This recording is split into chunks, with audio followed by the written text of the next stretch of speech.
et à toutes, vous êtes bien sur Armada dans Bienvenue à l'Est, votre émission sur l'Europe centrale et orientale. Eric Mouréchan à la réalisation. Bonjour Eric. À mes côtés, Emma Twin. Bonjour Emma. Bonjour Jérôme, autour de la table, toute l'équipe, bonjour à toutes et à tous. Vous retrouverez le journal de 20h avec Simon Buvry et Marcus Aussonville, le sport avec Mehdi Djabaili. Mehdi, on va suivre les matchs aujourd'hui. Et oui, bonjour à tous et à tous. Je propose aujourd'hui du rugby à 7 avec les Sevens Europe Series qui se déroulent aujourd'hui en Croatie. Nous aurons chez les hommes France-Italie, Irlande-Allemagne et Géorgie-Croatie. Chez les femmes, c'est terminé et on fera le point tout à l'heure. Merci Mehdi, avec toute l'équipe, on vous montrera des reportages, des expositions qu'il faut aller voir. Oui, aujourd'hui, dans Bienvenue à l'Est, on va parler création artistique féminine. Tout à fait, notre première invitée, Anna Mossalier. Bonjour Anna, bienvenue sur Armada. Aujourd'hui, vous allez nous parler d'un pop-up store international qui respecte la nature. Vous êtes au nombre de 10 créatrices, rendez-vous dans un instant. Notre deuxième invitée sera la chanteuse polonaise Ewunia Adamusinska Voulant. En duplex du Vaucluse, elle nous emmènera en voyage avec son spectacle Paris-Varsovie, le cabaret musical, qui aura lieu le 10 juin, ce lundi, sur la péniche Macournay, sur la Seine à Paris. Un spectacle où la chanson française et la chanson polonaise se rencontrent. Rendez-vous en deuxième partie d'émission. On vous souhaite un bon anniversaire si c'est le vôtre, comme l'actrice Emily Ratajkowski, qui est d'origine allemande et polonaise, l'athlète roumaine, spécialiste du saut en hauteur, Elina Astafei, la rameuse d'aviron allemande Christine Müller, championne olympique en 4 de couple aux Jeux de Barcelone 1992, ou encore la joueuse de tennis russe Anna Kourknikova. Une pensée pour le violoniste hongrois Leopold Auer, le chanteur autrichien Bob Martin ou encore le violoncelliste et chef d'orchestre russe naturalisé canadien Yuli Tourovski, qui étaient tous nés un 7 juin. Aujourd'hui, c'est la journée mondiale des martinets. Ici, sur Armada, on aime la nature. Avant de retrouver notre Anna nationale pour un pop-up star unique, voici une chanson issue du spectacle Paris-Varsovie, le cabaret musical. Voici Ewunia. Elle chante L'amour te pardonne tout. C'est sur Armada. À tout de suite. On va passer à notre interview avec Anna Massoulier. Anna Massoulier, on te connaît traductrice, mais tu es aussi chef d'entreprise. Et c'est ça qui est génial parce que tu as créé Feel Still Paris. Quand et qu'est-ce qui t'a poussé à la création de Feel Still Paris ? Feel Still a 2 activités. La première activité, c'est le conseil en images. Donc, ça fait 3 ans que j'en fais. Par contre, la création de la ligne de vêtements en lin, ça fait 1 an. Et ce qui m'a poussée, c'est une rencontre. Et comme souvent, les rencontres ne se font pas par hasard. Et c'était la rencontre de ma collègue et collaboratrice, créatrice biélorusse, Irina Yurchenko. Tu as eu l'occasion de voir les défilés. Et donc, Oui. C'était cette rencontre qui m'a poussée à créer la ligne de vêtements. Alors, tu travailles le lin européen. Puisqu'il est fait en Biélorussie. Tout à fait. Je C'est travaille le lin biélorusse dans la majorité. Il est cultivé, filé et tissé sur place. Bien sûr, il est aussi imprimé sur place et colorié, teint. Et avant les événements, c'est-à-dire avant la guerre russo-ukrainienne, en Biélorussie, on travaillait aussi le lin français. Et on était certifié European Flax. Et maintenant, on est certifié que au Ecotex. Au Ecotex. On va voir quelques images de tes vêtements, justement. Alors là, c'est Fantaisie d'été et c'est le pop-up store qui va se passer le 24 juin, du 24 juin au 7 juillet, au 37 rue des Petites Écuries à Paris. Voilà, on en voit. C'est ça. Alors, comme on dit, c'est un style intemporel puisque tu as choisi de justement pas suivre la mode, mais de créer ta propre mode, du coup. Exactement, je ne suis pas les tendances, disons, courtes. Je fais des vêtements effectivement intemporels, un style assez classique à mettre en ville ou au bureau ou même en sortie, parce que j'ai aussi des robes qui se prêtent parfaitement aux sorties. Mais je veux que ça soit vraiment durable. C'est D'accord. pas quelque chose Ouais. qu'on achète une fois par an et qu'on passe à autre chose 2 saisons plus tard. C'est pas de la fast fashion, comme on dit. Non, exactement. Non. C'est vraiment. Déjà, le lin, c'est inusable. Donc, Ouais. le lin, on peut porter pendant des années. Et en plus, avec les coupes qui se démodent pas, c'est bon pour plusieurs années. C'est génial. Alors, donc, tu l'as dit, c'est pour la ville, c'est pour le bureau, c'est pour les vacances aussi, Mhm. c'est pour toutes les saisons, en fait. Tout à fait. C'est ça? Bien sûr, pour l'été, j'ai des choses un peu plus légères et je travaille le lin un peu plus léger parce qu'en fait, ça dépend de grammage. C'est-à-dire le lin, enfin comme tout tissu en fait, euh, se calcule aussi avec le grammage par mètre. Mhm. Et donc, il y a du lin qui est presque transparent pour l'été, il y a le lin extrêmement épais pour les affaires d'hiver ou d'automne. Mhm. Oui, donc c'est tout soyeux. C'est comme on le voit là, Oui, je vois avec, parce que je avec travaille le Lolia. lin lavé. C'est une technique. Mhm. Quand les vêtements sont faits, on les met dans les machines, dans les tambours, avec les billes de céramique et les enzymes. Les enzymes, c'est les ferments qu'on achète en Allemagne. Et en fait, ce lavage fait en sorte que le lin devient soyeux. C'est vraiment très doux, très. C'est pas rêche en fait. C'est vraiment souple, très très C'est souple. vraiment souple, c'est soyeux et chic. On le voyait. C'est les photos qui me soufflent le texte. C'est génial parce que en fait, c'est vrai. Moi, je les ai touchés ces vêtements et c'est très très soyeux. Tu parlais justement du lin lavé. Quand le lin n'est pas lavé, en fait, il froisse plus. En fait, c'est ça. Oui, tout à fait. Il froisse plus, il est plus rêche, plus raide. Parfois, ça picote un petit peu. Alors Mhm. que le lin lavé, non, c'est pas du tout ça. C'est doux. C'est doux et ça résiste. Et ça résiste, oui. Et ça, c'est à cette qualité-là, ce lin lavé, il ne se rétrécira plus jamais. Un lin qui ne rétrécit pas. Faut noter ça, franchement. Non, mais c'est vrai. En plus, tu travailles donc avec toutes les, enfin, comment dirais-je, en petite quantité. Mm. C'est vraiment, c'est tout l'inverse de la fast fashion en fait. C'est que tu travailles en petite quantité et c'est ça qui est bien puisqu'en fait chaque vêtement est une pièce unique. C'est ça. Pratiquement. Il y a des pièces uniques, vraiment uniques, c'est-à-dire c'était fait que pour le défilé. Donc là, c'est une robe, un tailleur, un haut, par exemple. Mhm. Et après, il y a quelques pièces qui sont en quantité extrêmement limitée, c'est-à-dire c'est juste la même pièce, mais en plusieurs tailles, parce que je fais les tailles pour tout le monde. Je ne considère pas que les femmes taillent toutes XS ou S. Donc je vais Exactement. jusqu'à XXL. XXL, c'est très bien. Et là, donc, on peut remarquer d'autres vêtements, d'autres tenues d'ailleurs, avec Katia Renard à gauche. Mhm. Hein, Miss, enfin, c'est une actrice et tout. Et voilà, non, il y a vraiment tous les styles. Et alors, c'est beaucoup pour les femmes. Tu fais pas encore Non, je ne fais pas encore tu pour fais pas les encore pour hommes. les hommes. Et pourtant, il y a de la demande. Mhm. La collection est conçue, mais il faut encore un peu de temps pour produire. D'accord. Ok. Donc les hommes, hein, bientôt, ça sera pour nous, ça va être top. Et je fais pas unisexe, c'est vrai. Ah oui, oui, J'ai oui, des oui. collègues qui font unisexe, non. Moi, non, Ouais. ça marche Voilà. pas. Mais bon, oh, ça viendra, ça viendra. Donc, c'est bio, c'est Ecotex, c'est franchement, t'es pile poil dans l'actualité en fait. Oui. C'est pour ça aussi, c'est des vêtements de haut de gamme parce que la matière première, elle est déjà assez chère. Mm. Au Ecotex, ça veut dire que c'est euh, les tissus, en fait, c'est dès la culture, on vérifie sur 100 critères. Mm. Les plantes, les fils, les tissus, etc. En fait, on vérifie tout sur 100 critères cancérogènes. Ça c'est bien. C'est parce que c'est vrai qu'il y a des vêtements, je pense aux phtalates, même dans les Mm. couches, hein, sur les couches Oui, pour les les bébés, microfibres de les plastique, oui, il y en a plein. microfibres sur les couches qui sont terribles, Mm. puisque en fait ça c'est cancérigène, hein, les phtalates. Et en plus, c'est une Les dessins. certification annuelle, c'est-à-dire tous les ans, déjà à l'usine, il y a les Mm. contrôles et c'est des contrôles indépendants. En général, c'est les Allemands qui viennent pour faire les contrôles et prélever tout et certifier. C'est bien. On va parler justement d'une Allemande, enfin, Mhm.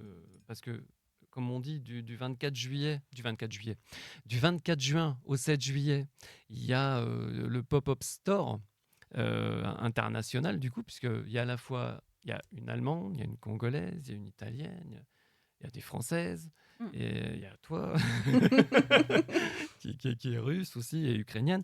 Euh, comment il s'est venu cette idée justement de voir, de vouloir réunir ces femmes, parce que pour le coup, il y a 10 femmes, 10 Mhm. créatrices. Euh, Ça fait même pas, ça s'est pas fait exprès en fait.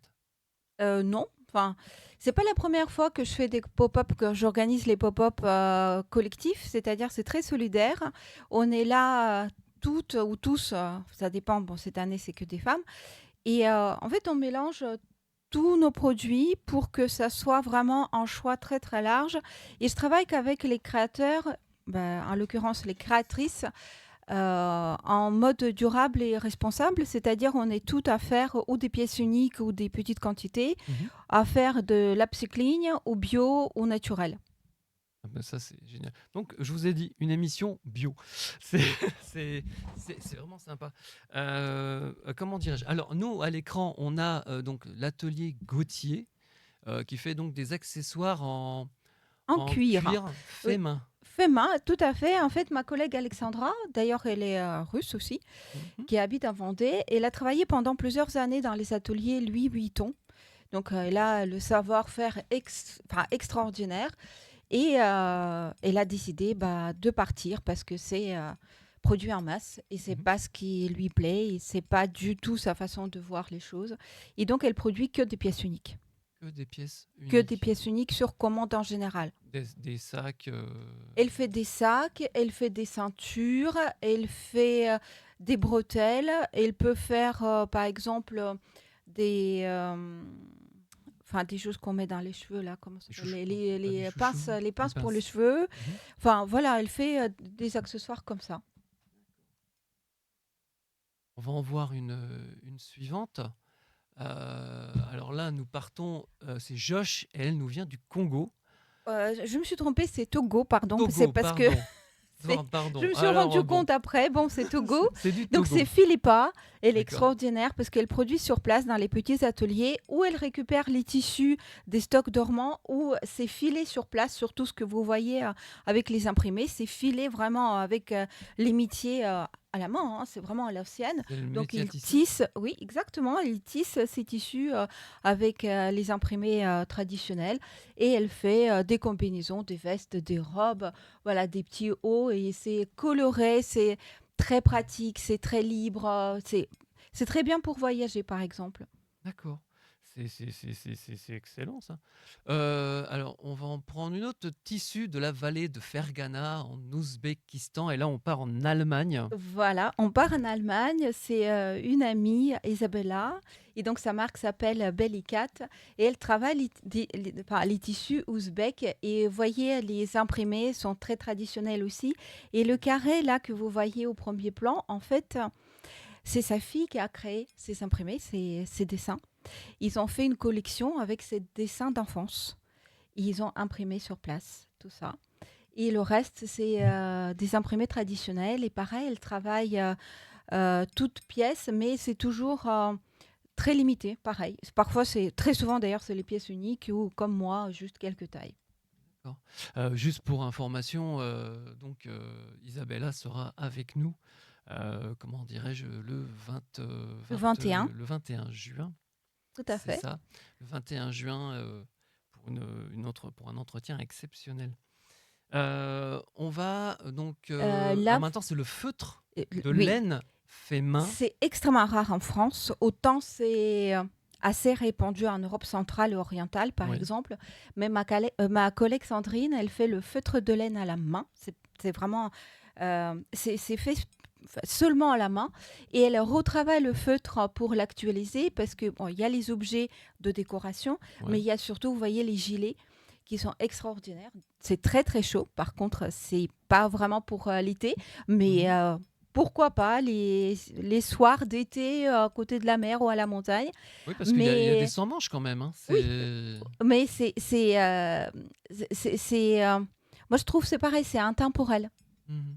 Et le feutre de laine au toucher, ça fait un peu peau, ça fait Non, comment? non, Ça fait un peu comment? c'est un peu comme la laine en fait. Ça Au fait toucher, vraiment plus? mais c'est plus raide. C'est plus raide C'est que plus la raide laine. parce que c'est plus épais. Oui, C'est plus épais. c'est plus En tout épais. cas, ça tient chaud. Ah oui, ça tient Mais très très chaud. pour les petites soirées Le d'hiver feutre de laine, sympathiques, oui. c'est nickel. Alors, couture sur mesure, upcycling, pièce unique, c'est du recyclage de vêtements. C'est le recyclage des stocks dormants. Céline Ouais. travaille aussi dans son petit atelier à Roubaix. Elle fait pratiquement que des pièces uniques parce que souvent c'est des quantités de tissu extrêmement petites Mhm. et souvent elle a juste pour une pièce, rarement pour deux. Et c'est Ouais. elle qui dessine, qui fait des patrons, qui coud. Et on voit quand, ouais, c'est ça, c'est. Elle travaille même sur la, enfin, il y a toutes les longueurs, en fait. Et en plus, elle fait des vêtements sur mesure, en particulier les robes de mariée. Donc on peut lui Oh, commander une robe de mariée sur mesure. robe de mariée sur mesure. Alors, on revient dans les accessoires avec, donc c'est en pièces, donc accessoires toujours pièces uniques. Mm. Et c'est des ateliers locaux de femmes. Alors, Karine, C'est, elle travaille ou en Maghreb ouais, avec les femmes, c'est vraiment des petits ateliers, ou en France, à Paris, par exemple, les chaussettes sont fabriquées à Paris. C'est aussi que des femmes dans un petit atelier qui travaillent à la main. d'accord. Comme quoi, hein, Mm. on dit toujours, il y a tellement plein d'a priori. Voilà, il y a vraiment 10 créatrices. Est-ce qu'on en a d'autres ou pas? Et là, oui, vous Oui. voyez la collection Ah pour oui. enfants et pour femmes de Ah Lucie. oui. Sa marque s'appelle Chauffe Marcel. J'adore. C'est pareil, c'est l'upcycling, c'est-à-dire elle travaille avec les tissus dormants, les coupons de tissus des marques, de grandes marques en fait, D'accord. voilà, Et qu'elle récupère. elle fait des sacs aussi, en Et fait. elle fait un peu d'accessoires, mais surtout les gilets. Surtout Elle des travaille gilets. beaucoup les gilets. D'accord. C'est marrant parce que Chauffe Marcel, c'est bien ça. En fait, pour l'hiver, il n'y a rien que tel comme nom pour Hmm. se chauffer. Alors, les Ah, bijoux en pierre naturelle, là, c'est de la lithographie, c'est de la lithothérapie. tout à fait. Euh, Sylvie a une histoire personnelle très particulière parce que elle est en rémission de cancer ouais. et elle a commencé à porter les pierres pour elle, pour son bien-être. Et à un moment donné, elle a décidé que c'était quelque chose qui était bon à faire pour tout le monde. Sauf qu'en général, la lithothérapie, c'est pas beau. C'est pas, enfin, les bijoux ou juste les pierres, bon, bah, c'est pas génial forcément. Et elle crée les bijoux, pareil, à la main à Paris, dans son atelier, Mhm. avec de l'or, de l'argent et les pierres naturelles. Et et ça fait donc du coup, ça fait longtemps qu'elle fait ça, je suppose, parce que Ça fait c'est quelques voilà, années voilà, et c'est- en fait, elle essaie toujours de trouver quelque chose de très particulier pour chaque cliente. Mhm, d'accord. Vraiment en fonction des demandes, voilà, je suis un peu stressée, j'ai des migraines, enfin voilà, des Mhm. choses un peu, Le mal de enfin dos, le de bien, rhumatisme. voilà, elle cherche à guérir des petits maux, Mhm. ou en tout cas, elle cherche un bien-être particulier pour chaque femme. Ça, c'est cool, ça. Comme on dit, hein, l'union fait la force, hein. Mm. C'est génial. Donc, les robes pour cérémonie de mariage. Alors, là, pour le coup, c'est des dos nus.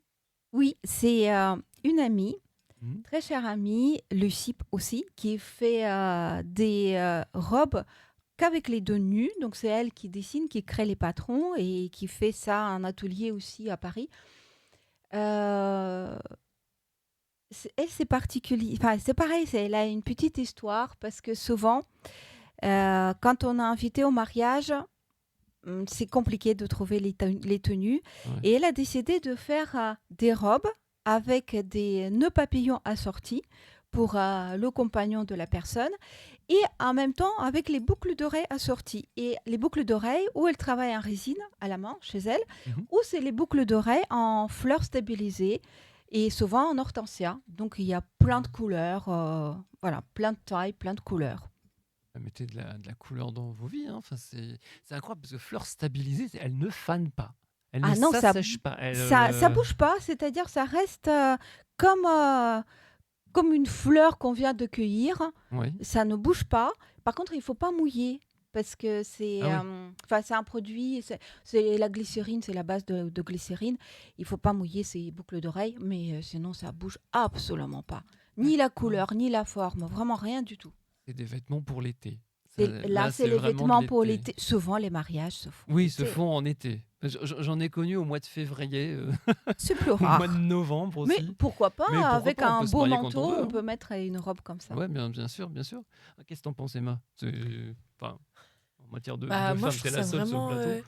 moi, je trouve ça vraiment sympa. Après, surtout les deux nus, Mm. vraiment pour l'été. Enfin, ça rajoute toujours une petite touche en plus à la tenue. Donc, je trouve ça vraiment sympa. Donc, félicitations. Ouais, Voilà. non, c'est.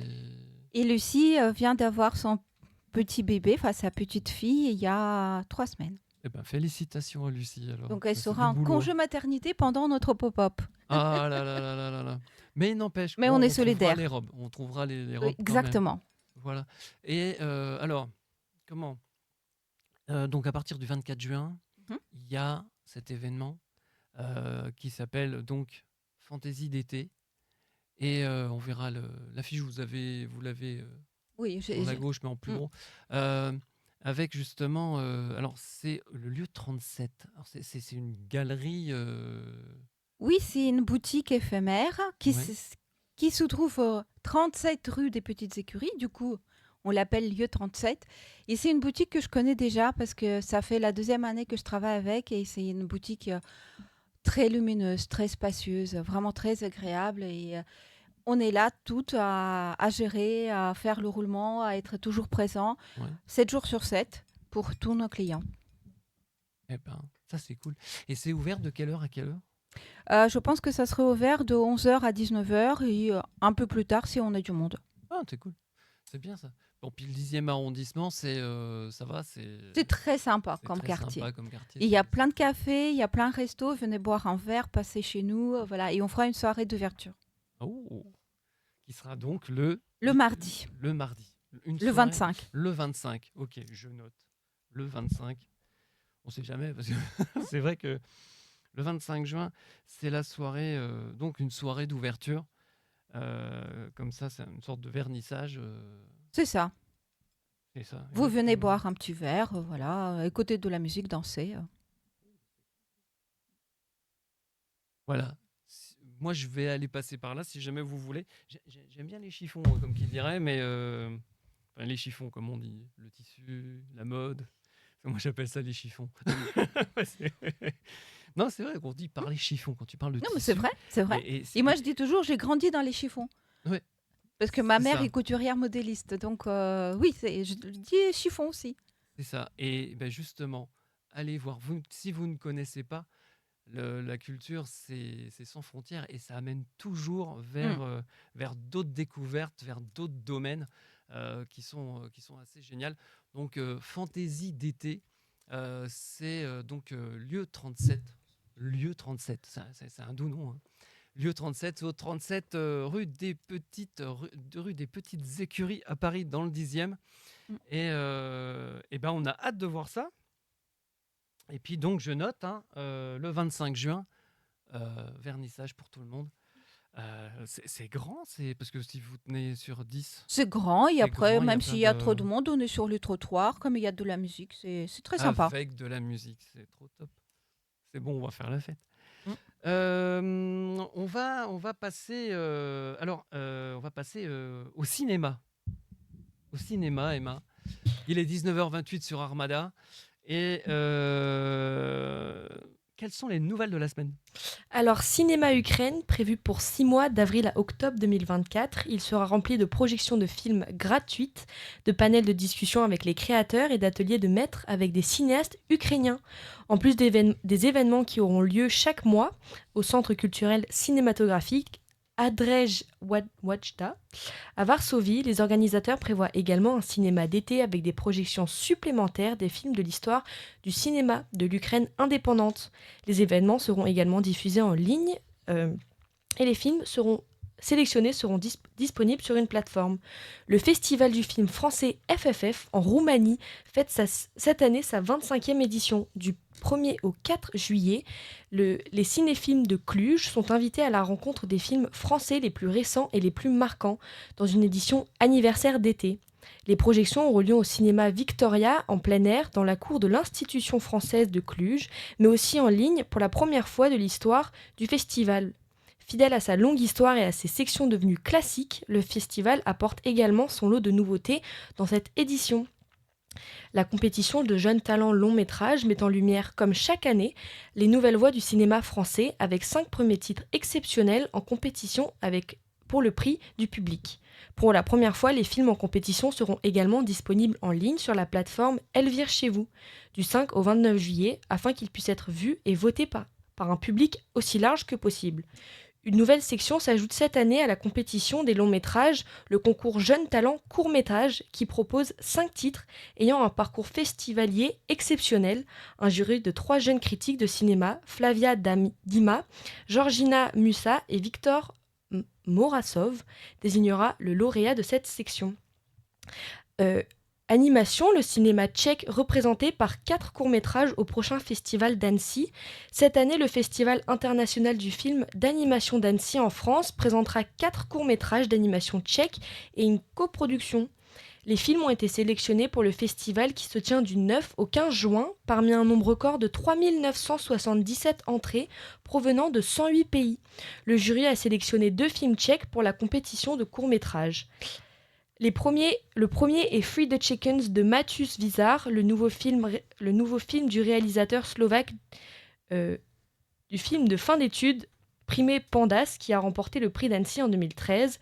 Free the Chickens raconte l'histoire d'une tentative ratée de sauver des poulets d'une usine et traite la dimension éthique de la relation entre l'animal et l'homme.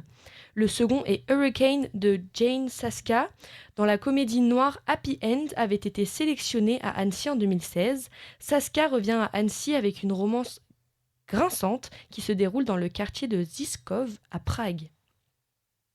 Eh bien, merci pour ces nouvelles, Emma. Que de voyage. Il est 19h31 sur Armada. Vous êtes bien dans Bienvenue à l'Est. Merci encore à Anna pour cette superbe idée de ce pop-up store international vers le bio. On va passer tout de suite à l'agenda. Alors, l'Institut culturel roumain vous invite demain, le 8 juin, à 16h, à une séance de dédicace avec l'auteur Sylvain Odeh-Gainard pour son livre Charivari à Bucarest aux éditions Lamartine. Et c'est aux éditions même Lamartine, au 118 rue de la Pompe, dans le 16e arrondissement à Paris, qu'il vous attend. Sylvain Odeh-Gainard est certes français, mais il connaît vraiment bien la Roumanie. L'Institut culturel bulgare à Paris vous invite à un séminaire dédié à la tradition bulgare du kilim. On vous en a parlé dans Bienvenue à l'Est. C'est un événement organisé par l'UNESCO le 12 juin prochain à 17h30 et dirigé par Jacob van Belen. Ce séminaire mettra l'accent sur la préservation de la tradition des kilims de nos jours. Dans le cadre du Mois des Fiertés, le Goethe-Institut vous invite mardi 11 juin à 18h à la projection d'un film rare, Coming Out, un film sorti le 9 novembre 1989, donc lors de la chute du mur de Berlin. Il est signé Heiner Caro, le seul film de la RDA à aborder ouvertement le thème de l'homosexualité. Il sera diffusé en version originale sous-titrée français. Vous serez accueillis avec des snacks et des boissons. La projection sera, elle, suivie d'un échange avec Julia Auer, conseillère pour les affaires sociales de l'ambassade d'Allemagne, et Arnaud Gauthier, fondateur des ambassades pour l'égalité des droits. Le Goethe-Institut, je le rappelle, ça se trouve au 17 avenue d'Iéna, dans le 16e arrondissement à Paris, métro Iéna. Le Centre culturel d'Ukraine en France vous invite le mardi 11 juin à 19h au vernissage de l'exposition des photos et vidéos de Grégory et Arthur Herp sur les enfants ukrainiens et moldaves. Ce projet a été une expérience enrichissante et émouvante pour toutes les personnes impliquées. Il a révélé la grande force intérieure de ces enfants, leur soif et bonheur et leur désir de contribuer à un avenir plus humain et plus juste. Chaque artiste a un rôle à jouer et notre rôle dans ce projet est de sensibiliser le public aux besoins de ces enfants et au travail important des associations locales. Le projet a également réuni des enfants ukrainiens et moldaves défavorisés à Chisinau, créant de nouvelles amitiés et renforçant la solidarité qui existe déjà en Gagaouzie. Déclarant les auteurs, l'exposition en partenariat avec l'ONG Jugendeinwelt, l'association Don Bosco et l'association Concordia durera jusqu'au 28 juin, le mardi, mercredi et jeudi. Enfin, jusqu'à dimanche le 9 juin, jour des élections européennes, la 12e édition du Salon du dessin érotique se tient actuellement à la galerie Salo, S-A-L-O, 111 bis boulevard de Ménilmontant, dans le 11e à Paris. Une exposition collective réservée aux plus de 15 ans, donc c'est quand même pas trop. Où l'art se partage entre des dessins, des sculptures, des photographies, mais aussi de la broderie d'art, avec Ekaterina Igorevna. 148 artistes de renom, avec notamment la photographe slovaque Adriana Lubna-Balazova, la peintre bulgare Mariana Bankova, l'artiste plasticienne belge Louise Brodsky, la peintre roumaine Larissa Anciu, la photographe russe Katia Kameneva, la dessinatrice française d'origine sino-japonaise Anna Kaneiza.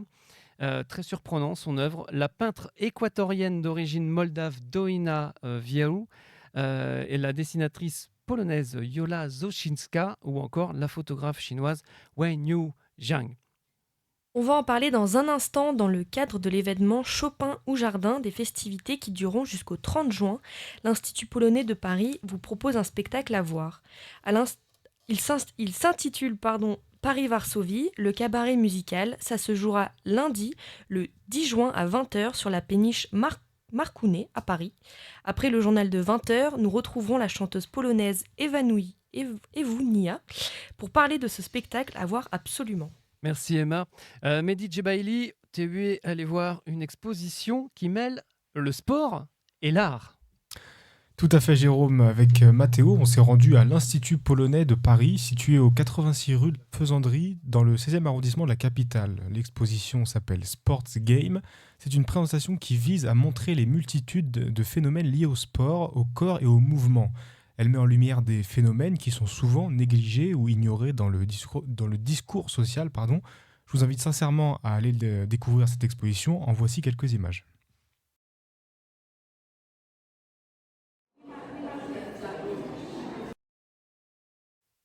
Donc, décidément, c'est dans une, genre sport game. C'est à la fois, il y a eu un problème au niveau des images, c'est à la fois le sport et la culture. et la culture. Le sport, la culture, mais à travers l'art, il y a aussi des peintures, des dessins, des sculptures. C'est tout un grand phénomène en fait. Et c'est collectif. Ouais, c'est collectif, exactement. On peut tous y accéder, entrée libre, accès libre. Et on vient, il y a même de quoi boire et manger.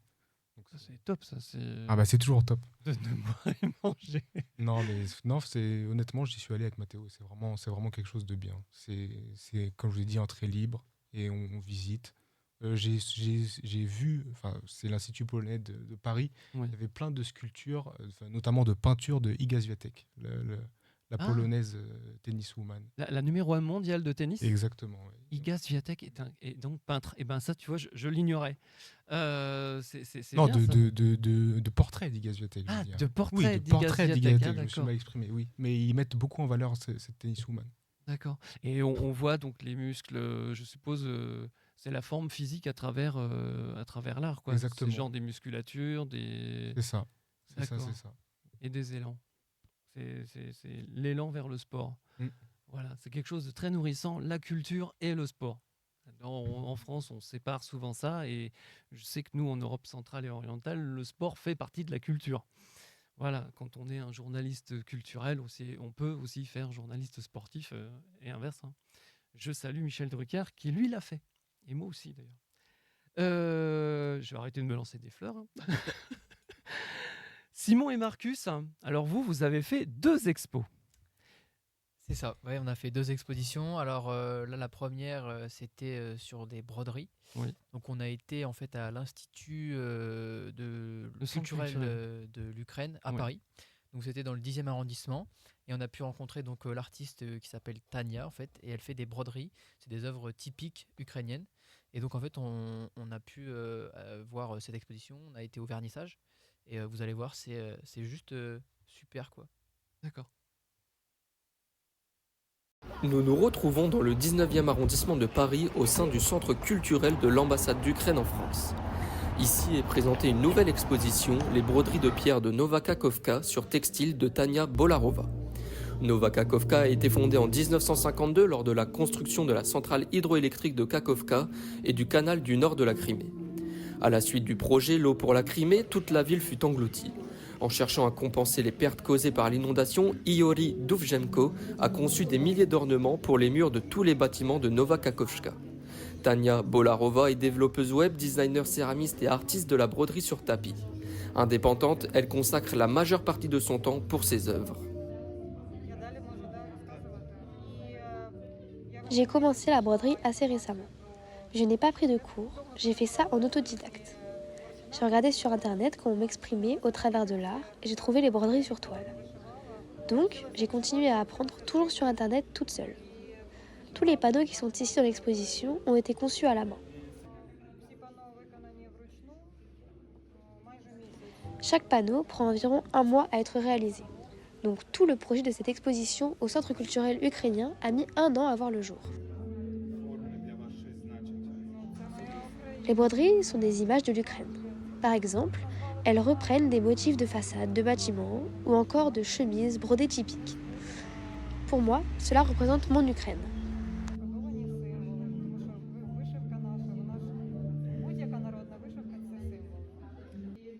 Devenue réfugiée à 2 reprises pour échapper à l'agression russe, aujourd'hui elle fait partie de ceux qui préservent la mémoire et donnent une seconde vie aux ornements de Iori Duvzhenko en recréant les panneaux en textile.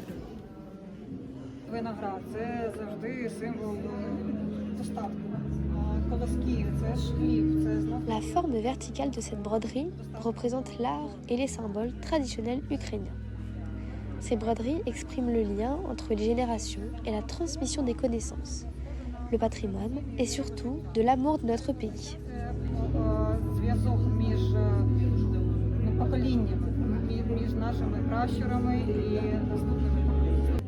Sortez vos agendas, l'exposition se termine le 28 juin pour une entrée totalement gratuite, alors profitez-en.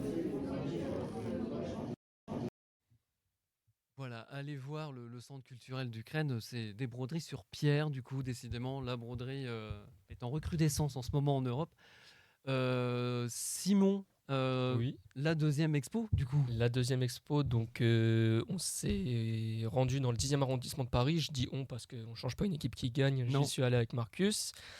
On s'est retrouvé à rencontrer un artiste qui s'appelle Hendrik. On a pu l'interviewer. Très charmant, très gentil. Franchement, c'est un super gars pour le peu de temps qu'on a passé avec lui. Et il fait des sculptures, peintures, on va dire, mais je ne vais pas en dire plus. Je vais vous laisser découvrir ça. Nous nous retrouvons dans le 10e arrondissement, à la Wallworks Gallery. C'est en bas de ces escaliers et au bout de ce couloir assez mystérieux que nous découvrons l'exposition d'Hendrik Tchakanski. D'abord peintre, Hendrik conçoit depuis près de 10 ans des architectures imaginaires qu'il présente en sculpture murale. Après avoir enseigné l'architecture à l'école technique BU de Berlin, il se consacre désormais entièrement à la création artistique. Les tissus urbains qu'il compose en grandes sculptures murales oscillent entre ordre et chaos, normes et déviations, le concret et l'abstrait. L'artiste a baptisé technofossile son travail, ce qui correspond bien à l'esthétique et au message retranscrit. Mon art est un mixte entre la sculpture et la peinture. Parfois, les gens l'appellent la sculpture peinte, ou d'autres fois sculpture sur mur. Mais moi, je la qualifie de technofossile. I think these are little views from the world, but not from the nature side. It's more how does it call? Mes œuvres représentent des panoramas du monde, mais pas du côté de la nature, mais plutôt du côté des constructions humaines avec des villes et des paysages industriels. Yeah, but everything at the end is human-made. You know, cities or industry landscapes or stuff like this. Yes. Mostly, I think it's. Pour fabriquer mes œuvres, j'utilise du papier cartonné ou du bois. C'est vrai que mes réalisations ressemblent à du métal, mais ce n'est pas le cas. Finalement, ce n'est pas si lourd que ça en a l'air. Dans son atelier berlinois, Hendrik Tchakanski met parfois 1 an avant de sortir une œuvre complète. Cette même œuvre est une forme hybride entre peinture et construction de maquettes. Avec des structures colorées en partie gravées, il crée des évocations de l'envers de l'ordre économique et social, où se distinguent dépotoirs et autres bidonvilles. D'une main invisible, la logique de croissance de l'homme économique veille également à l'augmentation des décharges toxiques. Qu'elles soient mentales ou matérielles, l'artiste réussit habilement à les mettre en image. Cette architecture qui se révèle de plus en plus sculpturale montre que le développement des techniques mais aussi des matériaux offre des possibilités infinies. L'architecture semblerait même en mesure de lier vie, esthétique et fonction. Il est également fascinant de voir que l'art de bâtir permet de créer des endroits improbables et bien au-delà, de rendre habitables des contrées hostiles. L'exposition est à retrouver aux 4 rue Martel jusqu'au 10 juillet avec une entrée totalement gratuite. Et c'est encadré par le Goethe Institut. Donc voilà. Est-ce qu'on a eu les résultats pour le rugby à 7 ou pas? Pas encore. Pas encore, ça ne Pas saurait encore. tarder. D'accord. Comment dirais-je? On va passer du coup aux charts. Oui, les charts. Le sport et la culture sont mêlés En même temps. en même temps, dis donc. Alors, on va commencer. Bon, alors la semaine dernière, le 30 mai 2024, la chanteuse kosovare Dafina Zekiri a sorti un tout nouveau clip en featuring avec Il Limani, un autre chanteur kosovar originaire d'Albanie. Le clip musical nommé Yom Kadu Metpa, qu'on pourrait traduire par Je ne veux pas que tu me vois, a comptabilisé pas moins de 2 700 000 vues en l'espace de 8 jours seulement. La chanteuse qui est née le 1er avril 1984 à Pristina au Kosovo a toujours baigné dans la musique puisque de ses 13 à 18 ans, elle a étudié au conservatoire Prenk Jakova de Pristina. Par la suite, elle a étudié la composition musicale à l'université de Pristina où elle a été diplômée en 2007. Le clip en lui-même peut se décomposer en une journée plutôt estivale. Il démarre en plein zénith, en passant par la douceur du crépuscule et termine par les feux d'artifice de la nuit. Les plans d'illustration, eux, oscillent entre le désert chaud, lunettes de soleil, champs ensoleillés et piscine privée. En vue de la saison estivale qui approche, quoi de mieux pour faire un merveilleux tube de l'été? On va se pencher maintenant du côté de la Bulgarie avec le clip de l'artiste bulgare Galena. Pour ce qui est de sa biographie, elle est née le 21 mai 1985 à Varna en Bulgarie. Elle est donc âgée de 39 ans. Elle commence sa carrière au début des années 2000 et est connue entre autres pour son amitié avec le chanteur bulgare Aziz. Il faut savoir que la chanteuse possède un lien assez étroit et particulier avec la France puisqu'elle termine son éducation au lycée français de Varna et connaît parfaitement notre langue à tel point qu'elle a voulu pendant toute sa vie avoir la culture française. Pour ce qui est de la musique, elle se nomme Mako Moya, on peut traduire le titre littéralement par Mon amour, qui compte tout de même 5,4 millions de vues durant toute la chanson. La chanteuse nous fait part d'un sentiment de tristesse dû à un manque d'une personne qui lui est chère. Que ce soit l'environnement, son accoutrement ou même le décor, le clip laisse place qu'à une seule couleur, le blanc. Au début, on peut apercevoir la chanteuse léviter au-dessus d'un nuage avant de se retrouver au milieu d'une pièce avec un cœur en glace qu'elle finit donc par briser afin d'exprimer son mal-être sentimental. On va se diriger du côté maintenant du groupe de musique estonien Pohja Tallinn. Ce groupe a été fondé en 2007 et compte aujourd'hui 8 membres, dont 5 chanteurs et 2 guitaristes et un batteur. Le groupe cultive une musique entre hip-hop, rock et toutes leurs chansons sont en estonien et écrites par les membres du groupe eux-mêmes. Les artistes puisent leurs inspirations dans de nombreuses expériences de leur vie quotidienne. Les albums du groupe ont été publiés par la maison de disques Masterhead Records, créée par les membres du groupe eux-mêmes. Il y a un des chanteurs qui a même déclaré, je cite, « Nous avons créé notre propre maison de disques parce que l'Estonie est si petite que si vous passez sous la direction de quelqu'un d'autre, cette société prendra tout l'argent et vous n'aurez rien. » Donc, le clip qui nous intéresse aujourd'hui s'appelle Mona Lisa. Il est sorti le 30 mai dernier. Alors je vous l'accorde, on n'est pas vraiment sur un titre original quand on sait que de nombreux artistes ont déjà sorti des singles avec le même nom. Cependant, le morceau possède sa propre originalité, comprenant un battement par minute assez élevé, traduisant un rythme plutôt dynamique, des décors et costumes plutôt originaux, jouant avec les couleurs flashy, qui laissent penser un peu à un côté années 80. Et pour finir, on prend donc la direction de l'Ukraine avec l'artiste Monatik. De son vrai nom, Dmitro Monatik, il est né le 1er avril 1986 à Lutsk, au nord-ouest de l'Ukraine. Il est donc âgé de 38 ans. De 2000 à 2006, il a été membre du groupe de breakdance de Lutsk, DBS Crew, qui est devenu le meilleur groupe de breakdance de l'Ukraine occidentale. C'est durant ses études de droit à l'Académie interrégionale de gestion du personnel qu'il apprend à danser et chanter pendant son temps libre. À l'été 2011, il est un peu, comment dire, dans le début de sa carrière, puisque sa première chanson solo, elle est sortie. Après ça, de nombreuses stars populaires ukrainiennes l'ont invité à le rejoindre dans leurs clips. La chanson qui nous intéresse aujourd'hui se nomme À chaud et se traduit en français par Pourquoi. Le clip vidéo, lui, a été sorti il y a 2 semaines maintenant, le 22 mai dernier, et compte plus de 1 200 000 vues. La musique possède une sonorité assez sombre, avec des notes plutôt basses, de même pour les couleurs qui sont froides, allant du violet, noir et bleu foncé. En ce qui concerne les paroles, l'auteur semble déclarer sa flamme, invitant la personne qu'il aime à oublier tout son passé pour vivre une nouvelle aventure à ses côtés. Ben, ma foi, donc découvrez, allez voir les clips, allez voir les clips qu'on vous présente parce que eux, ils fonctionnent vraiment bien.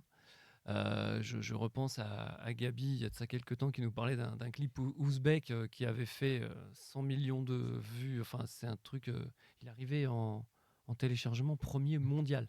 Donc c'est découvrez, passez les frontières, la chanson. Il n'y a pas longtemps aussi un clip géorgien. Oui. Ils ont repris, enfin les Italiens ont repris les Géorgiens, les Italiens, téléchargé à fond. C'est téléchargé à fond.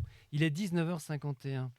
Et avant d'écouter une chanson qui s'appelle Le Petit Ciné, c'est Evunia qui va le faire, enfin qui va le chanter du coup. Je voudrais, les gars, et même madame, on va passer 3 minutes parce qu'il y a un grand événement qui va se passer la semaine prochaine et qui s'appelle l'Euro de football et ça se joue en Allemagne. Et oui. Qui, d'après vous, sera dans le dernier carré? Très bonne question. Est-ce que l'Allemagne qui joue chez elle en fera partie? Est-ce que... Ah, clairement. Oui, je pense aussi. Ouais. L'Allemagne, la France, l'Angleterre, ouais. le Portugal. Portugal. Il y a aussi l'Espagne, mais... Je dirais l'Italie, non, peut-être? Non, moi franchement, Espagne, Portugal, France, Angleterre, Allemagne. Parce que après la dernière Coupe du Monde, l'Allemagne, ils vont devoir se racheter. Et comme c'est chez eux, ils vont tout donner, sachant qu'ils ont eu une génération en or. Je les vois dans le dernier carré. Bien. Marcus? Je suis plutôt d'accord avec Simon. Je pense qu'il va y avoir un engouement populaire pour l'Allemagne, comme ça se passe chez eux. Et puis on a bien vu là avec le Bayer Leverkusen qui a fait une saison assez remarquable. Ils ont des joueurs de cette équipe dans leur sélection, ça va être très solide je pense, en plus que ce soit chez eux. Après bien sûr, moi je vais soutenir la France bien sûr, et j'espère qu'on aille le plus loin possible, mais je pense que les Allemands cette année, va falloir aller les chercher à l'Euro. Surtout que voilà, comme Simon l'a dit, ils vont avoir envie de se rattraper, ça fait 2 Coupes du Monde qui sortent en poule, donc à mon avis, va falloir compter sur eux très très loin dans le parcours. Ouais. Emma? Bah, j'avoue, moi, le foot, c'est pas forcément mon sport. Je sais, c'est le rugby. Mais c'est le rugby. C'est une rugby woman et t'es une vraie professionnelle dans le rugby. Pour mes origines, je vais dire, j'espère la France et l'Angleterre. Et franchement aussi l'Allemagne, vu que c'est chez eux. Et d'après ce que j'entends dire, ils le méritent quand même beaucoup cette année. Et pour finir, je vais dire le Portugal, quoi, parce que c'est une équipe que je connais assez bien. Donc voilà. D'accord. Et Mehdi, donc? Ça rejoint un peu ce qu'ils ont dit. Je pense, je vais partir moi sur l'Allemagne. On pense notamment au milieu de terrain Toni Kroos qui est formé au Bayern. C'est ça exactement, et qui fait sa dernière Coupe du Monde. Donc je pense qu'il va tout donner. Il a fait une saison en Ligue des Champions aussi qui est incroyable. Et puis voilà. Et puis je dirais aussi l'Angleterre, pareil avec leur milieu de terrain, Jude Bellingham. Qui joue aussi au Real de Madrid avec Toni Kroos. Tous les deux, ils ont fait une saison dans Ligue des Champions, que ce soit en Ligue des Champions ou en Liga, ils ont fait une saison vraiment incroyable. Donc voilà, je vais dire la France aussi, évidemment, avec nos attaquants, on pense notamment à Mbappé, Barcola, Dembélé. Donc je pense que le dernier carré, je pense qu'il va être... Deux au vol. Ouais, voilà, exactement. Ouais, parce que c'est un Euro, mais quand même, il y a des faux airs de mondial, et encore, on n'a pas le Brésil et l'Argentine. Après, on prend pas trop de risques, parce qu'on dit les ténors, mais c'est vraiment ceux qui se sont démarqués lors des matchs amicaux, des grosses victoires. Je pense notamment au Portugal, 6-0, 8-0. Donc non, franchement, Mais tu as raison parce que en 2004, je me rappelle que la Grèce avait gagné alors Oui. que personne ne l'attendait. c'est vrai. Bah, il y Donc aura là, on des- cite ouais. les ténors, mais Mm. c'est possible qu'il y ait des Bah, il surprises. y aura peut-être des surprises. Hein. Je Oui. pense peut-être à des équipes comme l'Autriche, hein, qui sont dans le groupe de la France et on n'en parle pas tellement, mais pourquoi pas. Il y a la Géorgie qui est pas mauvaise non plus. Il va falloir compter sur tout Les ce monde-là. Pays-Bas, qui sont dans notre Ouais, groupe. voilà. Et ouais. Qui sont Il y dans a notre des groupe. outsiders quand même qui Ouais. peuvent être assez intéressants. Hein. Voilà. Ouais. Il est 19h54 sur Armada. On va passer à un peu de musique. Enfin, un peu de musique. C'est une superbe chanson. Ça s'appelle Le Petit Ciné. C'est Evounia et c'est issu du spectacle Paris-Varsovie, le cabaret musical. A tout de suite sur Armada.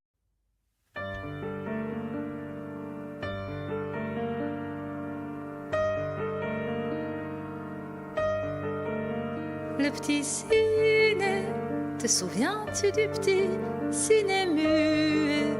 Valentino brille sur l'écran et dans la loge fait scintiller nos yeux. Si passionné, par amour il meurt pour s'adulciner. Et notre propre amour nous fait espérer que c'est une histoire vraie, pas un jeu. Ce film semble parler de nous. Nous sommes fascinés, si émerveillés par notre amour. Au petit ciné, le pianiste s'est arrêté de jouer. Il n'y a plus de film au petit ciné. Notre ciné muet, le petit Trianon.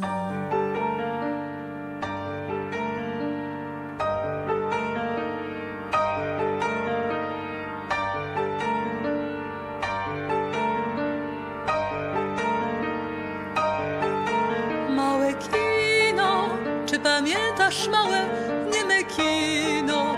Na ekranie Rudolf Valentino, a w zacisznej loży ty i ja. Na ekranie on ją kocha i umiera dla niej. My wierzymy, bośmy zakochani. Dla nas to jest prawda, a nie gra. To jakby o nas był film, więc my wpatrzeni. Ach, jak wzruszeni miłością swą. W małym kinie nikt już nie gra dzisiaj na pianinie. Nie ma już seansów w małym kinie, w małym niemym kinie Petit Trianon.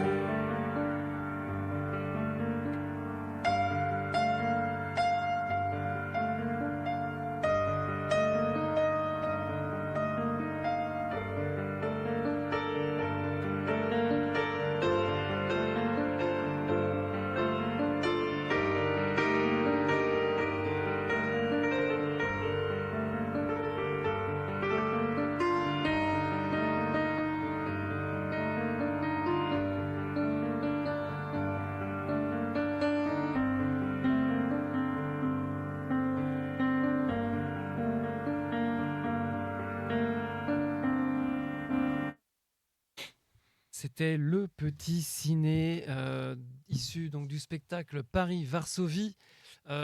Paris-Varsovie, donc le cabaret musical qui aura lieu donc le 10 juin, lundi. Si vous voulez partir ce week-end en Europe centrale et orientale, eh bien sachez que demain matin c'est plein soleil avec cependant quelques risques d'ondées sur Riga en Lettonie et Minsk en Biélorussie. Partout ailleurs c'est du vrai beau temps. Le front chaud au sud des Carpates continuera d'amener des températures matinales élevées. On comptera 26 degrés à Bucarest comme dans tout le sud de la Roumanie, sur la moitié nord, comme chez nos amis du parc de Maramuresh. Ce sera beaucoup plus agréable, variant entre 19 et 23 degrés. Toujours du côté des Balkans, côté température, on aura en Bulgarie 20 degrés à Sofia, 23 degrés à Plovdiv et un maximum de 26 degrés pour Svilengrad au sud. En Serbie, on aura de 18 degrés à 24 degrés du sud au nord.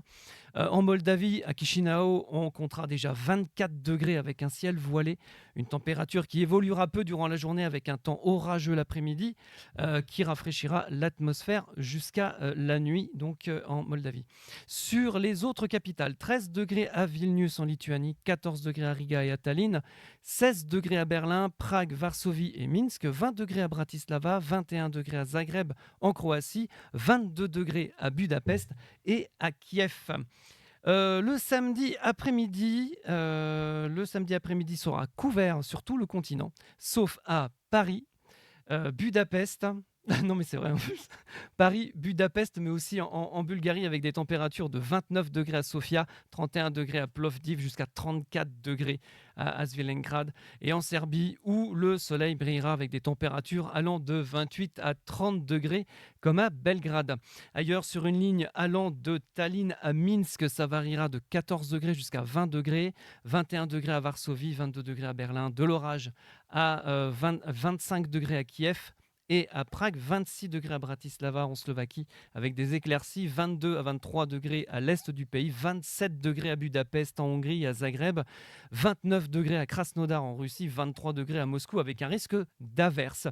Le dimanche matin, eh bien, les orages, ils auront fait leur boulot et ça va rafraîchir donc les températures. Le dimanche après-midi, lui, sera couvert sur tout le continent européen, sauf à Paris, Athènes et Bruxelles, c'est-à-dire la rareté de l'ensoleillement dimanche.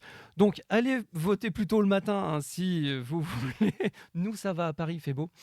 En tout cas, en France, c'est ensoleillé. Côté température, sur le front est, eh bien, ça variera de 14 degrés à Tallinn jusqu'à 26 degrés à Kiev, 19 degrés à Berlin, 21 à Prague, 22 à Minsk et Varsovie, 24 degrés à Košice en Slovaquie, 26 degrés à Bratislava.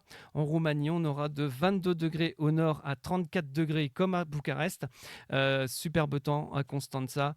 Dans les autres pays, 27 degrés à Budapest, 30 degrés à Chisinau en Moldavie, en Bulgarie, 31 degrés à Sofia, 32 degrés à Plovdiv, de 31 à 33 degrés en Serbie, avec des orages sur tout le pays. Il est 20h01, on passe au journal. En Allemagne, une nouvelle agression sur un élu a eu lieu. En effet, c'est le parti d'extrême droite allemand, l'alternative für Deutschland, qui l'a affirmé lui-même. Un de ses candidats a été victime d'une attaque au couteau à Mannheim, dans l'ouest du pays, mardi. Heinrich Koch a été attaqué après avoir interpellé une personne qui vandalisait une affiche électorale. Cette agression intervient seulement une semaine après la précédente, ayant causé la mort d'un activiste déjà à Mannheim. Le gouvernement et la presse allemande soulignent que la campagne pour les européennes aura été marquée par des violences à répétition à l'encontre de militants et d'élus de différents partis. C'est fait, on vous en a parlé la semaine dernière. Le Parlement slovène a voté ce mardi un décret reconnaissant l'État de Palestine. La coalition au pouvoir a décidé de passer en force et de rejeter une motion de l'opposition visant à organiser un référendum consultatif. Une semaine après l'Espagne, l'Irlande et la Norvège, le pays alpin a franchi le pas après moult rebondissements. Le décret a été approuvé par 52 voix sur les 90 sièges, l'opposition ayant boycotté la séance, à l'exception d'un député qui s'est abstenu. Fier, le Premier ministre Robert Golob estime que cette décision délivre un message de paix. Nous pensons que le moment est venu pour le monde entier d'unir ses efforts en vue d'une solution à 2 États qui apportera la paix au Moyen-Orient. En République tchèque, 4 morts et une vingtaine de blessés dans un accident de train. Les faits se sont déroulés mercredi soir à Pardubice. Les causes d'accident, une collision frontale entre un train de passagers de la compagnie RegioJet reliant Prague à Košice et un train de marchandises. Selon les témoins présents sur place, l'impact s'est produit peu après l'arrivée en gare de Pardubice. L'un des wagons passagers se serait même renversé du fait de la violence du choc. D'après les premiers éléments de l'enquête, un feu de signalisation n'aurait pas été respecté. La compagnie de chemin de fer a d'ores et déjà annoncé que la circulation sur cette ligne sera suspendue pendant une longue durée. Le Premier ministre slovaque Robert Fico, victime d'un attentat à la mi-mai, s'est dit prêt ce mercredi à reprendre ses activités dans une vidéo publiée sur Facebook. S'exprimant pour la première fois depuis l'attaque, le Premier ministre a déclaré qu'il pardonnait aux tireurs et a annoncé qu'il serait prêt à reprendre progressivement ses fonctions à la fin du mois. En Pologne maintenant. Le ministre de la Défense Władysław Kosiniak-Kamysz a annoncé les détails du bouclier oriental. Cet investissement militaire dissuasif d'environ 10 milliards de zlotys, soit 2,3 milliards d'euros, n'est autre que la plus grande opération visant à renforcer la frontière orientale de la Pologne et le flanc oriental de l'OTAN depuis 1945. Des propos qui ont fait écho à ceux du Premier ministre Donald Tusk qui, le 18 mai, promettait de rendre la frontière impossible à franchir à un ennemi potentiel. Ce dispositif devrait s'appliquer aux frontières russes et biélorusses. Enfin, en Autriche, mort de Brigitte Bierlein. Oui, la première femme chancelière du pays et présidente de la Cour constitutionnelle est décédée à l'âge de 74 ans des suites d'une grave maladie. Pour rappel, elle a dirigé le gouvernement intérimaire de juin 2019 à janvier 2020. Elle est à ce jour la seule femme à avoir accédé à cette fonction dans l'histoire du pays. On passe au journal sport à l'Est. On commence avec le tennis et Roland Garros Mehdi. Et oui, énorme désillusion pour Aryna Sabalenka. La tenniswoman biélorusse s'est inclinée ce mercredi 5 juin dans le cadre des quarts de finale de Roland Garros face à Mira Andreeva pour des raisons gastro-intestinales. La numéro 2 mondiale n'était pas du tout dans son match, visiblement diminuée par des crampes à l'estomac. Malgré sa situation, elle a tout de même réussi à remporter le premier set, 7-6, de perdre les deux derniers sur un score de 4-6, 4-6. Par la suite, elle ne s'est pas présentée en conférence de presse en expliquant qu'elle a été très malade, mais n'a pas voulu pour autant abandonner la rencontre. On connaît la finale féminine. Et oui, on continue avec Roland Garros, avec la numéro 1 mondiale Iga Swiatek, qui a battu hier sa future dauphine, l'américaine Coco Gauff, en demi-finale de la compétition. Avec une telle affiche, on aurait pu espérer une rencontre un peu plus longue et indécise, mais non, la Polonaise n'a fait qu'une bouchée de l'américaine et a imposé sa loi sur un score de 6-2, 6-4 en l'espace d'1 heure et 36 minutes. Une victoire qui permet à Swiatek une troisième finale consécutive après ses deux succès en 2022 et 2023. Elle y affrontera samedi l'Italienne Yasmine Paoliniks. Paolini qui a battu Mireva. Exactement, qui a battu Mira Andreeva. La jeune Russe de 17 ans. Exactement. Une sportive à suivre. Volleyball, la Serbie bat les Pays-Bas. Et oui, dans le cadre de la 8e journée des tours préliminaires de la Ligue des Nations de volleyball, la Serbie a battu les Pays-Bas sur un score de 3-7-0 ce mercredi 5 juin. Les hommes de Peter Blange n'ont pas du tout vu le jour face à ceux de Slobodan Kovac. La rencontre s'est déroulée à 22h30 heure française. Les Serbes ont dominé la rencontre sur un score de 25-17 pour le premier set, 25-20 pour le deuxième et 26-24 pour le dernier. Enfin, cet après-midi, on jouait au rugby à 7 en Croatie avec les Sevens Europe Series. Est-ce qu'on a eu des nouvelles ? Il me semble que... Chez les hommes, en tout cas, pas trop. Ah, chez les hommes, oui, mais il me semble que pour les femmes, pas tout à fait. Bon, on y reviendra. Donc, on va s'intéresser maintenant aux hommes, au rugby à 7. Oula, non, c'est les femmes qui ont fini cet après-midi. C'est les hommes qui sont en train de jouer. Oui, pardon, les hommes sont en train de jouer et donc maintenant les femmes. Donc on va s'intéresser maintenant au rugby à 7 féminin avec la Seven Europe Series. Donc pour ce qui est des rencontres aujourd'hui, on commence avec la Pologne qui a battu l'Italie 28-10. On a pour continuer l'Allemagne qui s'est inclinée 12-19 face à la Belgique. Pareil pour l'Ukraine qui s'est inclinée 12-39 face aux Espagnols. Et la République tchèque, elle, a perdu de peu face à l'Irlande sur un score de 22-24. On va terminer avec la France qui n'a fait aucun cadeau à la Turquie puisque la rencontre s'est terminée sur un score assez anecdotique de 50-0. 50-0, bravo les filles. Donc il est 20h07 et c'est l'heure de retrouver notre deuxième invité, Evounia, qui sera en duplex dans un instant du Vaucluse. Pour l'instant, on passe à un tout petit teaser animé. Sur Paris-Varsovie, le cabaret musical.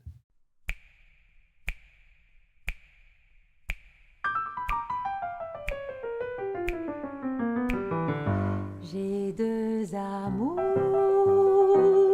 Varsovie et Paris, par eux toujours, mon cœur est ravi.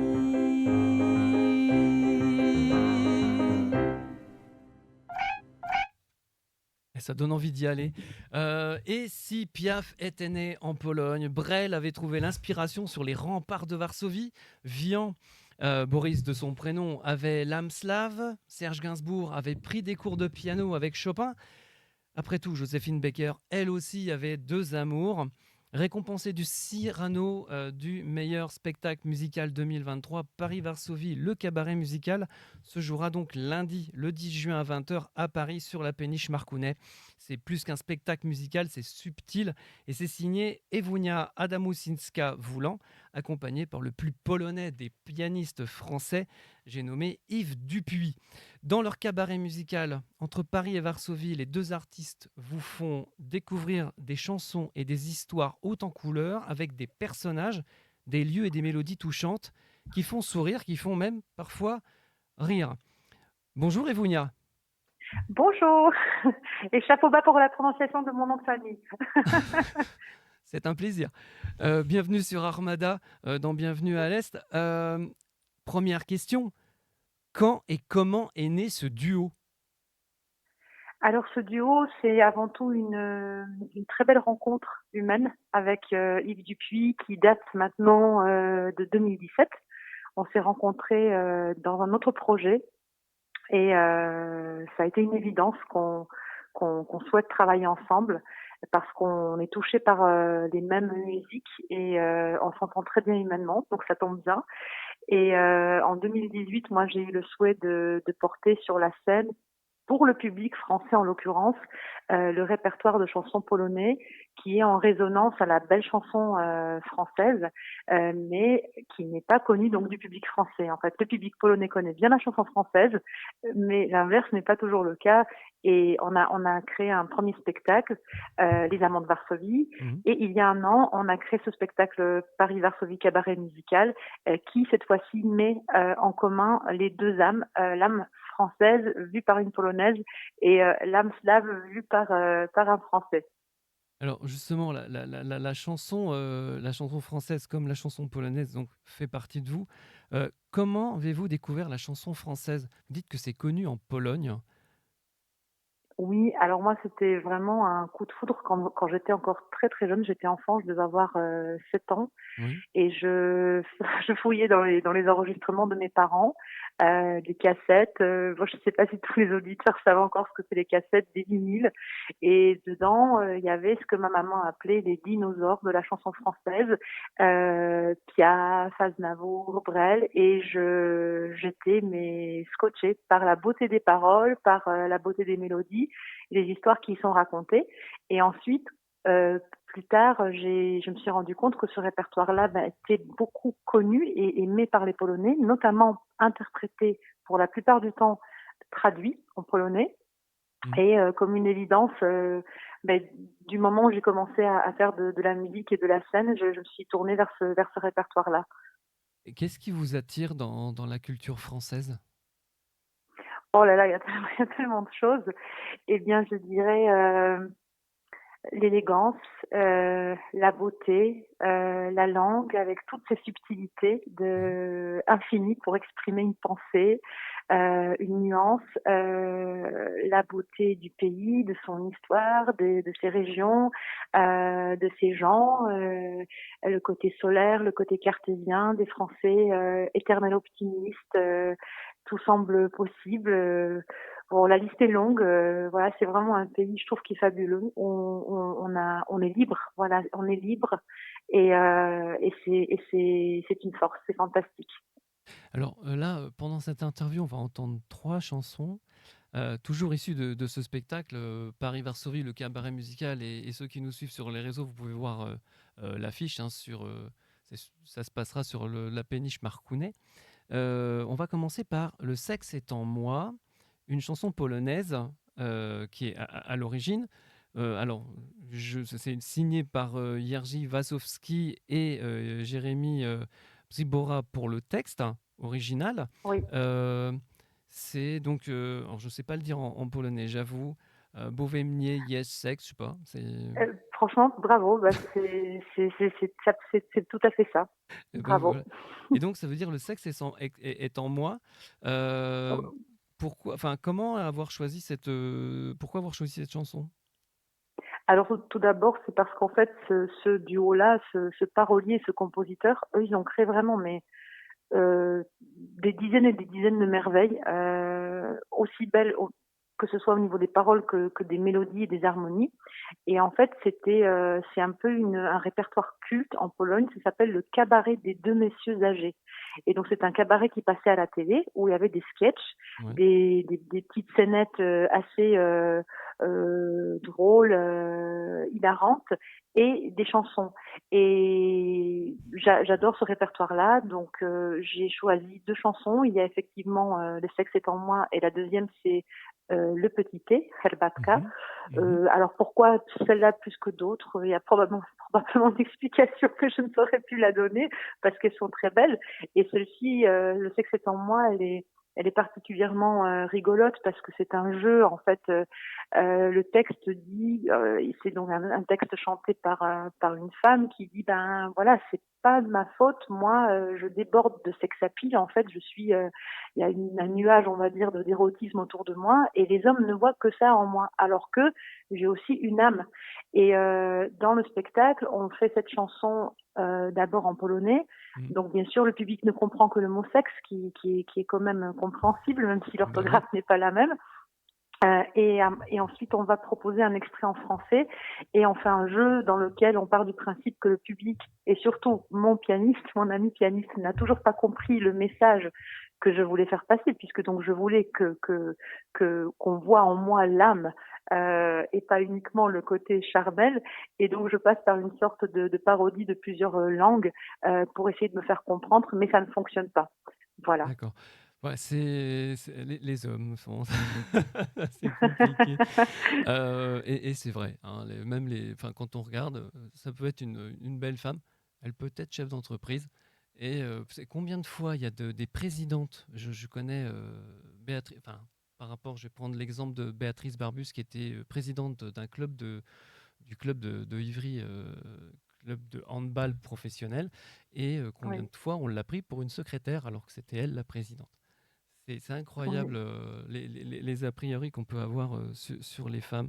Eh ben, on va passer un petit instant. Voici Le sexe est en moi. Et avec le son, on va faire résonner ça. Enfin, on va faire résonner cette chanson dans tout le studio. Avec plaisir. Le sexe est en moi, brûlant comme des charbons. Le sexe est en moi, qui saurait lui dire non. Il enlace mes hanches, remplit mon balcon, embrase la raison. Le sexe est en moi, il brûle sans attendre des dizaines de cœurs qu'il réduit en cendres. Qui succombe à ses flammes ne connaîtra plus, ne jouira plus de la paix qu'il a eue.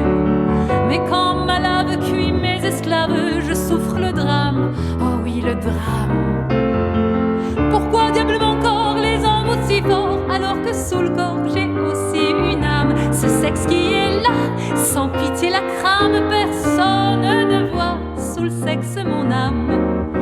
Alors je rêve d'un homme qui saura comprendre l'essence et surprendre l'âme. Sous les décombres, je lui donnerai avec et moi, les deux à la fois. Oh, I'm full of sex. Oh, darling, it's so hot.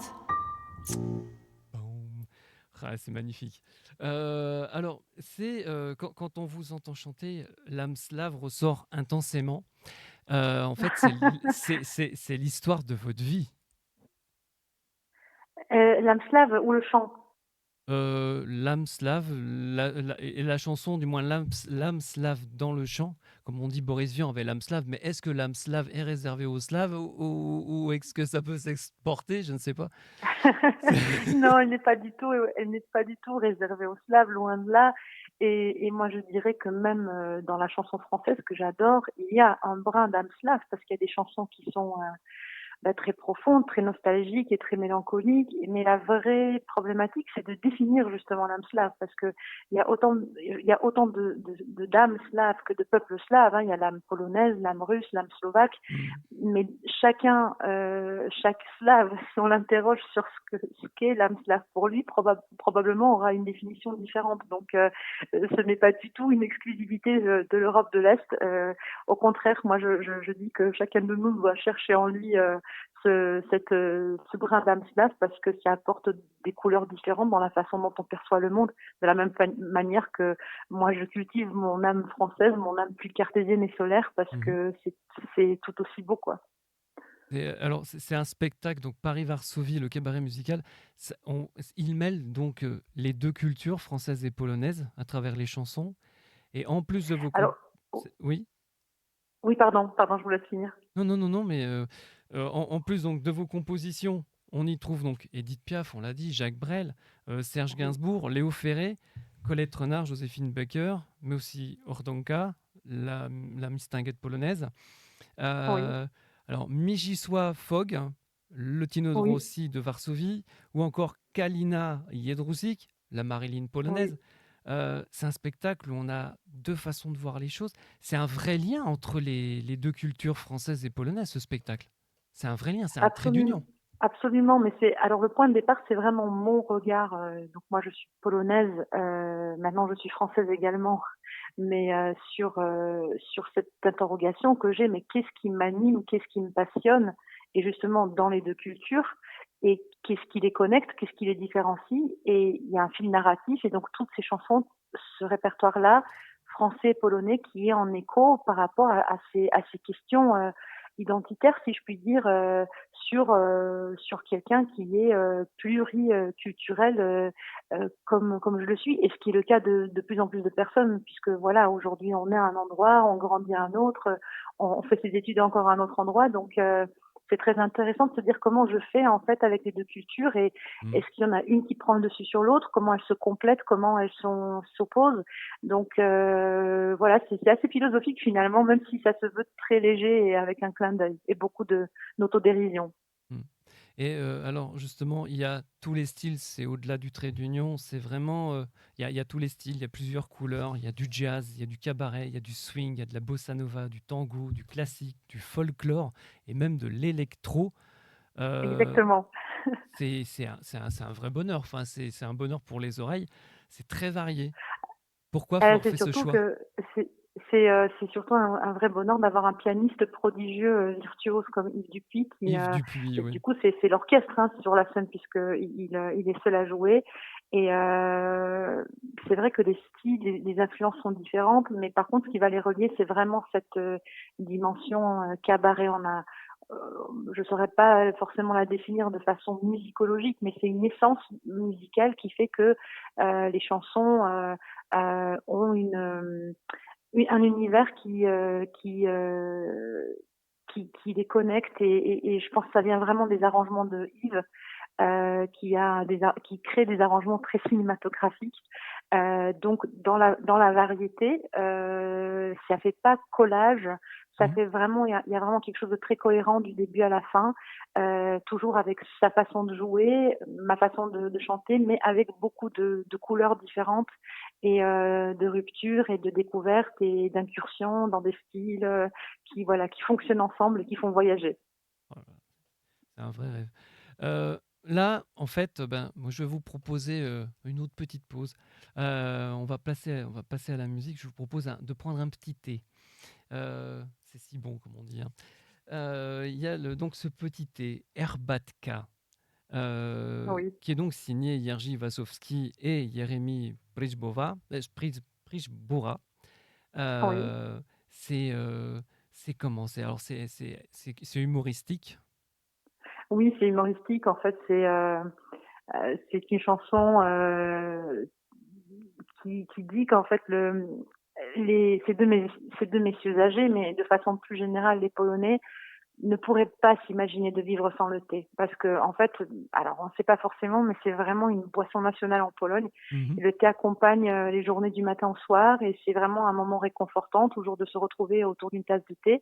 Et c'est vrai que dans cette chanson, c'est très léger et amusant de dire mais à quoi bon continuer à vivre si on ne pouvait plus, si on était privé de boire du thé, parce que le docteur nous interdirait d'en boire autant. Donc en fait, après, il y a des sous-textes, parce que pour chacun, le thé peut représenter quelque chose de différent, pas forcément une boisson, mais quelque chose qui nous est tellement cher qu'on pourrait pas vivre sans. Donc là, une fois de plus, alors là, il y a juste un extrait audio, mais on s'amuse, en fait, on y insuffle des citations, par exemple Tifo2, il y a un couplet en anglais, il y a un couplet en polonais, un couplet en français, et on s'en amuse et on finit vraiment avec une finale qui évoque Sinatra, parce que finalement, oui, cette chanson évoque la nostalgie de quelque chose qu'on pourrait être amené à ne plus avoir, le thé, mais en réalité, ça reste toujours très léger. Ça ne se veut pas du tout dramatique. Et ben, je vous propose tout de suite de l'écouter, c'est sur Armada. Voici le petit thé. L'été touche à sa fin et non te reste en gré d'offrir ton doux parfum, c'est si bon de le humer. Ton seul arôme suffit, nous saurons arrêter quand le docteur interdit de boire autant de thé.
Petite vodka, mais toujours avec modération.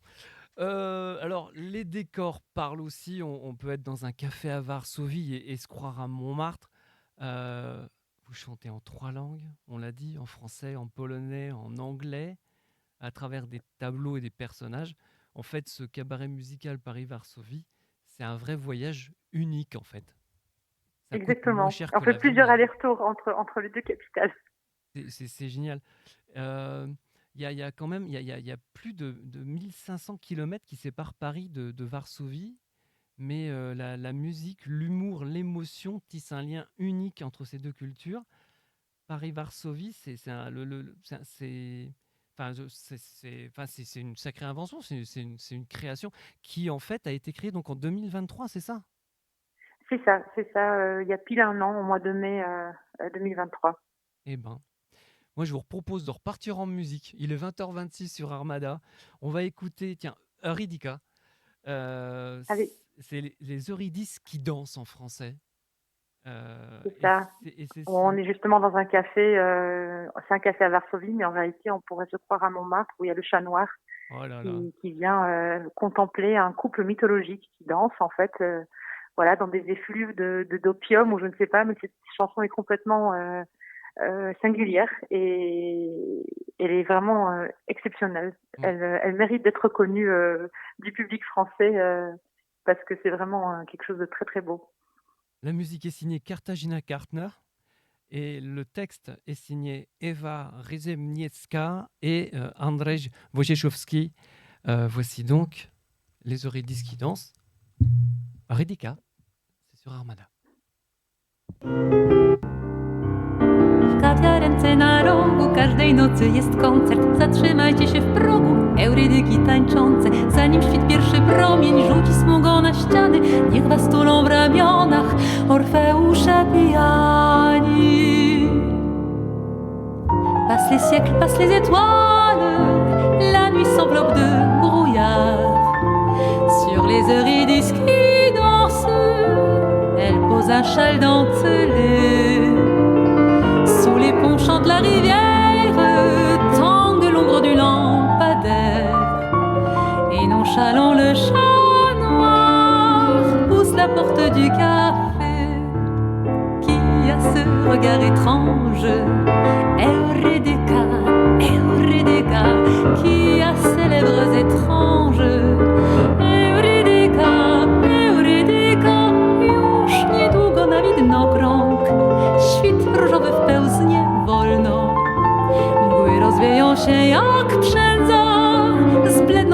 pryśnie czar. Dans les ruelles, le vent siffle, tire les branches comme des cordes. Est-ce Orphée qui chante ou les arbres qui s'accordent? Sur l'étal de parfumerie, le chat se glisse en silence. Avant que le coq ne chante, il va se fendre en fragrance. Żegaszem, że pod mostami znikł już szary cień latarni. Wchodzą ludzie do kawiarni, na ulicy zwykły gwar. A wiatr tańczy ulicami, wiatr kołuje jak pijany i rozwiesza na gałęziach z pajęczyny tkany szal. Kto ma takie dziwne oczy? Eurydyka, Eurydyka, Eurydyka. Kto ma takie dziwne usta? Eurydyka, Eurydyka. Le vent danse dans les allées, le vent tourne comme enivré, s'effiloche de brouillard. Il ne reste plus que le chat noir. Il ne reste plus que le chat noir. Il nous reste quelques minutes encore avec Evounia, justement. Evounia qui sera donc le 10 juin à Paris à 20h sur la péniche Marcounet dans le 4e. C'est sur la Seine. Ce spectacle Paris-Varsovie, donc il sera au programme aussi cet été au Festival d'Avignon du 9 au 21 juillet à 20h au Chapeau Rouge Théâtre.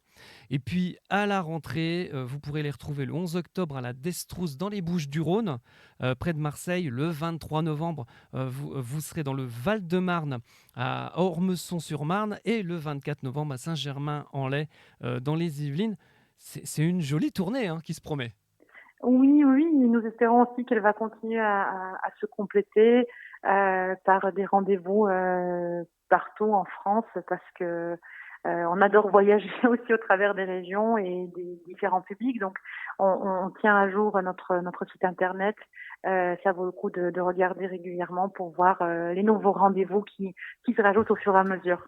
Exactement. www.paris-varsovie.fr, c'est ça ? .com. Oui, c'est ça. .com. Merci beaucoup, Evounia. Donc, c'est un spectacle qui est soutenu par l'Institut polonais de Paris. Merci beaucoup Evounia d'avoir accepté notre invitation. Je rappelle, donc le 10 juin, c'est lundi à 20h, Paris-Varsovie sur la péniche Marcounet à Paris.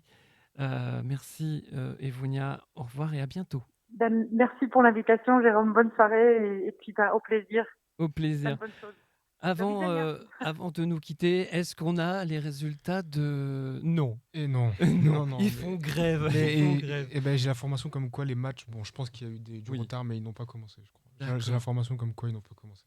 D'accord. Bon, place au sport. On parlera de rugby la semaine prochaine. Comment dirais-je ? Merci beaucoup donc à nos invités. Merci beaucoup Anna. Anna Massoulière, je répète. Je rappelle le Pop-Up Store. Je vais y arriver. Fantaisie d'été. À partir du 24 juin prochain au lieu 37 qui se trouve au 37 rue des Petites Écuries à Paris dans le 10e arrondissement.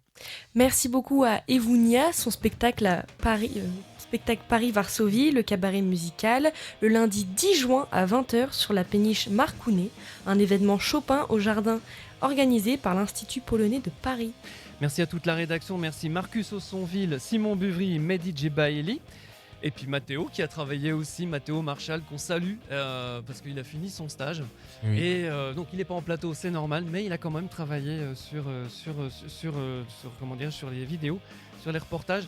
Et on lui souhaite bonne continuation dans le journalisme. Merci Eric Mouréchan à la réalisation. Merci Rabat Baloul pour sa confiance. La semaine prochaine, on continuera à parler art au féminin. Nous recevrons entre autres Julia Oboni et Christina Vieira-Wolf. Merci à toutes et à tous de nous avoir suivis. On vous souhaite une superbe semaine où que vous soyez sur la planète. Merci Jérôme. Dans un instant, Claude Alexis et son émission Le fil de l'avenir. Merci Emma. On se dit à la semaine prochaine dans Bienvenue à l'Est. Ciao. Ciao.